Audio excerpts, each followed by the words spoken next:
মিনাল জুবনি ওয়াল বুখল ওয়া আউযু বিকা মিন গালাবাতিদ দাইনি ওয়া কাহরির রিজাল। আবু মামা বলে এই দোয়া আমি পড়তে লাগলাম। কিছুদিন পরে দেখা গেল বিশ্বনবীর শেখানো এই দোয়ার বদৌলতে আল্লাহ তাআলা আমার সব ঋণ পরিশোধের ব্যবস্থা করে দিয়েছেন। পড়বেন।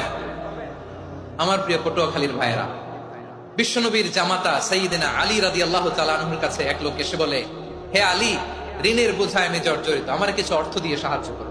সাইয়্যিদিনা আলী রাদিয়াল্লাহু তাআলা আনহু বললেন, আমি কি তোমারে এমন একটা দোয়া শিখাবো যেটা বিশ্বনবী আমাদের শিখিয়েছেন? এই দোয়া যদি তুমি পড়ো, লাউ কানা আলাইকা মিসলু জাবালিন কাবীরিন দাইনান আদাল্লাহু আনকা, পাহাড় পরিমাণে যদি ঋণের বোঝা হয়, আল্লাহ এটা পরিশোধের ব্যবস্থা করে দিবেন। ছোট্ট একটা দোয়া বিশ্বনবী শিখালেন, বললেন তুমি পড়বা, আল্লাহুম্মা কফিনি বিহালালিকা আন হারামিকা ওয়া আগনিনি বিফাদলিকা আম্মান সিওয়াক। মুখস্থ আছে? হ্যাঁ আছে।